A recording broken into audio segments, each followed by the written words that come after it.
സാറേ നല്ല രീതിയിൽ എനിക്ക് പഠിക്കണം. നമ്മുടെ ക്രിസ്മസ് എക്സാം ഇങ്ങനെ 2-3 ദിവസങ്ങളൊക്കെ കഴിഞ്ഞ് ഓരോ ദിവസവും നമ്മൾ നാളെ പഠിക്കാം, നാളെ പഠിക്കാം, നാളെ പഠിക്കാം എന്നൊക്കെ മാറ്റി വെച്ച് നമ്മൾ ക്രിസ്മസ് എക്സാം ആവാത്തേക്ക് എത്താൻ. അപ്പൊ സാറേ എനിക്ക് പഠിക്കണമെന്ന് നല്ല താല്പര്യമുണ്ട്. പക്ഷെ ക്രിസ്മസ് എക്സാമിന്റെ പോർഷൻ ഒന്ന് കിട്ടിയിരുന്നെങ്കിൽ സൂപ്പർ ആയിരുന്നു. അതാണ് നമ്മൾ ഇന്ന് ഡിസ്കസ് ചെയ്യാൻ പോകുന്നത്. So welcome back to learn teacher. അപ്പൊ നമ്മൾ ഇന്ന് പറയാൻ പോകുന്നത് SSLC 2025 ക്രിസ്മസ് എക്സാമിന്റെ ഫുൾ സിലബസ് എങ്ങനെയാണ്. ഈ ഒരു സിലബസ് തന്നെ ഒഫീഷ്യലായിട്ട് ശരിക്കും ഇറക്കിയിട്ടില്ല. പക്ഷെ സ്കീം ഓഫ് വർക്ക് നോക്കുമ്പോൾ ഓരോ മാസം ഇത്രത്തോളം ചാപ്റ്റേഴ്സ് കംപ്ലീറ്റ് ആക്കണം എന്ന് പറഞ്ഞ രീതിയിൽ ഷുവർ ആയിട്ടും നിങ്ങൾ ഈ പാഠം എങ്കിലും ഉറപ്പായിട്ട് പഠിച്ചു വെച്ചിരിക്കണം. അപ്പൊ സാർ ഓണപരീക്ഷയ്ക്ക് ശേഷം ഓണപ്പരീക്ഷന്റെ പഠിക്കണം. എടാ പഠിക്കണടാ. അവിടുന്ന് ഒരു 20 അല്ലെങ്കിൽ ഒരു 15% ക്വസ്റ്റ്യൻസ് അവിടുന്ന് ചോദിക്കാൻ സാധ്യത കൂടുതൽ കാണപ്പെടുന്നുണ്ട്. അപ്പോ നമുക്ക് പോയൊക്കെയല്ലടാ. അതാ ഒന്നാമത്തെ ആയിട്ട് നമുക്ക് പറയാനുള്ളത് നമ്മുടെ കെമിസ്ട്രി എടുത്ത് നോക്കുകയാണെങ്കിൽ കെമിസ്ട്രി നമുക്ക് 3, 4, 5, 6 ചാപ്റ്റർ. ഏതൊക്കെയാണ് മൂന്നാമത്തേത്? പീരിയോഡിക് ടേബിൾ ആണ്, ഇലക്ട്രോണിക് കോൺഫിഗറേഷൻ ഓൾറെഡി ഞാൻ ലൈവ് എടുത്തതാണ്. Gas laws and mole constant ഞാൻ ഓൾറെഡി ലൈവ് എടുത്താണ്. ആൻഡ് വൈദ്യുത തത്വം, വൈദ്യുത രസതന്ത്രം എന്ന് പറയും. അതേപോലെ ഇലക്ട്രിക് ഒരു ചാപ്റ്റർ ആയിരിക്കും. ആൻഡ് മെറ്റൽസ്, ലോഹങ്ങൾ എന്ന് പറയുന്ന ഈ ഒരു നാല് ചാപ്റ്റേഴ്സ് ആണ് എന്ത് ചെയ്യാനുള്ളത് ക്രിസ്മസ് എക്സാമിന് കെമിസ്ട്രിയിൽ നിന്ന് പഠിക്കാനുള്ളത്. നോട്ട് ചെയ്ത് വെച്ചോളിട്ട് പഴയ പഠിച്ച് തുടങ്ങിക്കോളാം നമ്മുടെ ലൈവിലേക്ക് പോയി. ഓക്കെ. പിന്നെ ഫിസിക്സിന്റെ കേസിലേക്ക് പോകുകയാണെങ്കിൽ ഇവിടെ 4 ചാപ്റ്ററാണ്. എന്തൊക്കെ പഠിക്കണം? ഒന്ന് the world of colour and vision, magnetic effects of electric current, electric energy, combustion and conservation, electro magnetic index in daily life. ഈ ഒരു 4 ചാപ്റ്ററാണ് ഫിസിക്സിൽ നിങ്ങൾക്ക് ഏറ്റവും ഇമ്പോർട്ടന്റ് ആയിട്ട് പഠിച്ചു വെച്ചിരിക്കണം. അപ്പൊ ഉറപ്പായിട്ട് എന്ത് ചെയ്തോളി, പഠിച്ചു വെച്ചോളി, മറന്നു പോകേണ്ട കേട്ടോ.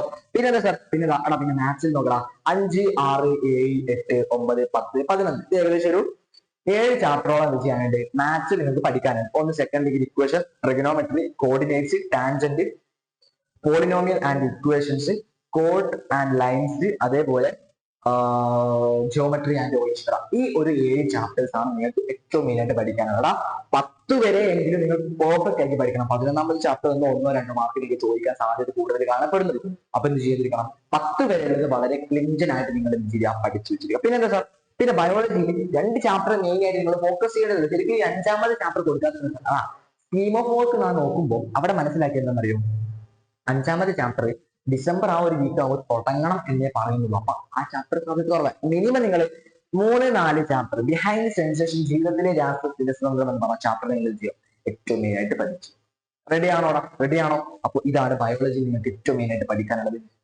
പിന്നെ സോഷ്യൽ സയൻസ് നോക്കുകയാണെങ്കിൽ wealth and the world, public opinion, democracy, സ്വാതന്ത്ര്യത്തിന് ശേഷമുള്ള ഭാരതത്തിന്റെ മേധാവിത്വം, അതേപോലെ സ്വാതന്ത്ര്യത്തിന്റെ വളർച്ച എന്ന് പറയുന്ന ചാപ്റ്റർ. ഈ ഒരു 4 ചാപ്റ്ററാണ് ഹിസ്റ്ററിയിൽ നിങ്ങൾക്ക് ഏറ്റവും മെയിൻ ആയിട്ട് പഠിച്ചു വെക്കാനുള്ളത്. ഹിസ്റ്ററിയിൽ ഏറ്റവും മെയിൻ ആയിട്ട് പഠിച്ചു വെക്കാനുള്ള ഒരു 4 ചാപ്റ്ററിന്റെ ലിസ്റ്റാണ് ഞാൻ ഇവിടെ തന്നിട്ടുള്ളത്. കാരണം ഈ ചാപ്റ്റർ കാണുന്നത് ക്രിസ്മസ് എക്സാമിന് വരാൻ പോകുന്ന ചാപ്റ്റർ. അപ്പം എത്രയോ മുമ്പ് കിട്ടിയ എത്രയോ മുമ്പ് പഠിച്ചു തീർക്കാലോ. പിന്നെന്താ സാർ, പിന്നെന്താണ്? പിന്നെ ജോഗ്രഫിയിലേക്ക് വരുമ്പോൾ from the rainy forest and the lands of forest, അതായത് 3ാമത്തെ ചാപ്റ്റർ 4ാമത്തെ ചാപ്റ്റർ എടുക്കാം. 4ാമത്തെ ചാപ്റ്റർ ഓണപരീക്ഷയിൽ കൊണ്ടുവരും. അതുകൊണ്ട് 4ാമത്തെ ചാപ്റ്റർ ഇല്ല. പിന്നെ 5ാമത്തതും 6ാമത്തതും ചാപ്റ്റർ ആണ് കേട്ടോ. Money and economy, changing earth. ഈ ഒരു 3 ചാപ്റ്റർ ആണ് ജോഗ്രഫിയിൽ നിന്ന് നിങ്ങൾ ഏറ്റവും കൂടുതൽ ചോദിക്കാൻ സാധ്യത കൂടുതലായിട്ട് കാണപ്പെടുന്നത്. അപ്പൊ പഠിച്ചു വെക്കൂലേ സാർ? പഠിച്ചു വെക്കണം. സിമ്പിൾ അല്ലേ? പിന്നെ ഹിന്ദിയിൽ വരികയാണെങ്കിൽ നിങ്ങൾക്ക് 3ാമത്തെ യൂണിറ്റ് മുഴുവനും, 4ാമത്തെ യൂണിറ്റ് മുഴുവനും, 5ാമത്തെ യൂണിറ്റിലെ 1ാമത്തെ ഒരു ചാപ്റ്റർ. ഈ ഒരു സിറ്റുവേഷൻ അല്ലെങ്കിൽ ഈ ഒരു ചാപ്റ്റേഴ്സ് ആണ് എന്ത് ചെയ്യാനുള്ളത് നിങ്ങൾക്ക് ക്രിസ്മസ് എക്സാമിന് ഹിന്ദിയിൽ നിന്ന് പഠിച്ചു വെക്കാൻ. ഓക്കെ സാർ, അറബി, ഇംഗ്ലീഷ് ഒക്കെ. ഇംഗ്ലീഷില് 2ാമത്തെ യൂണിറ്റിലെ അതിലെ ഒരു 3ാമത്തെ പാർട്ട്, 2ാമത്തെ യൂണിറ്റിലെ 3ാമത്തെ ചാപ്റ്ററും, അതേപോലെ 3ാമത്തെ യൂണിറ്റ് മുഴുവനും, 4ാമത്തെ യൂണിറ്റിന്റെ 2 പാർട്ട് നിങ്ങൾ ചെയ്തിരിക്കണം, പഠിച്ചു വെച്ചിരിക്കണം. ഒരിക്കലും മറക്കരുത്.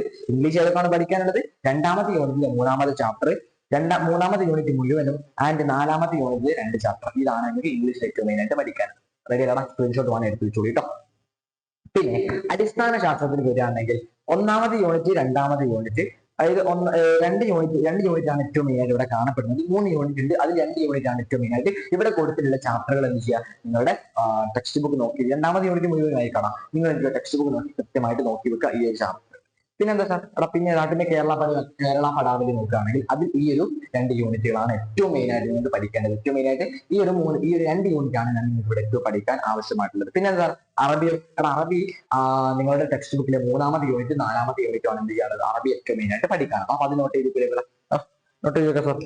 പിന്നെന്താ പിന്നെന്താണ് ഇത്രയും ചാപ്റ്റേഴ്സ് ആണ് നിങ്ങൾക്ക് എന്ത് ചെയ്യാനുള്ളത് ഈ ഒരു ക്രിസ്മസ് എക്സാമിനേക്ക് നിങ്ങൾക്ക് ഏറ്റവും മെയിൻ ആയിട്ട് ഫോർ SSLC ക്ലാസ് നിങ്ങൾ ഒരു SSLC സ്റ്റുഡന്റ് ആയ സ്ഥിതിക്ക് നിങ്ങൾ ഏറ്റവും മെയിൻ ആയിട്ട് പഠിച്ചു വെക്കേണ്ട ചാപ്റ്റേഴ്സിന്റെ ലിസ്റ്റ് ആണ് ഞാൻ ഇവിടെ നിങ്ങൾക്ക് തന്നത്. അപ്പൊ നിങ്ങൾ എന്ത് ചെയ്തിരിക്കണം ഉറപ്പായിട്ടും ഈ പറയുന്ന ചാപ്റ്റേഴ്സ് എങ്കിലും നിങ്ങൾ പഠിച്ചു തുടങ്ങണം. ഇൻ കേസ് നിങ്ങൾക്ക് ഒരു പ്ലാൻ ഇല്ലെങ്കിൽ നമ്മുടെ ഡെയിലി ലൈവിലേക്ക് വന്നാൽ നമ്മുടെ ഡെയിലി ലൈവ് ക്ലാസ്സിലേക്ക് വരും. ഫ്രീ ആണ്, എല്ലാ സെഷനും ഫ്രീ ആണ്. നമ്മൾ ക്വസ്റ്റ്യൻസ് ഡിസ്കസ് ചെയ്യും, എല്ലാ കാര്യങ്ങളും നമ്മൾ അവിടെ ഡിസ്കസ് ചെയ്യും. അപ്പൊ നിങ്ങൾക്ക് ആ ലൈവ് ക്ലാസ് വളരെ അടിപൊളിയായിട്ട് നിങ്ങൾക്ക് ചൂസ് ചെയ്ത് ഉഷാറാക്കാം. അപ്പൊ നിങ്ങൾ എന്ത് ചെയ്താൽ മതി, മാക്സിമം എല്ലാവരെയും കൂട്ടുക, നമ്മുടെ ആ ലൈവുകളിലേക്ക് നിങ്ങൾ വരിക. അപ്പൊ ഇത്രയും കാര്യങ്ങളാണ് ഏറ്റവും മെയിനായിട്ട് പറയാനായിട്ട്. പഠിച്ചു തുടങ്ങിയോ, ഒരു ദിവസം ഒരു ചാപ്റ്ററിൽ വെച്ച് പഠിച്ചു തുടങ്ങിയോ. അപ്പൊ ഇത്രയും കാര്യം പറഞ്ഞാൽ നമുക്ക് അടുത്ത വീഡിയോ വീണ്ടും കണ്ടോട്ടാം. അതുവരേക്കും ബൈ.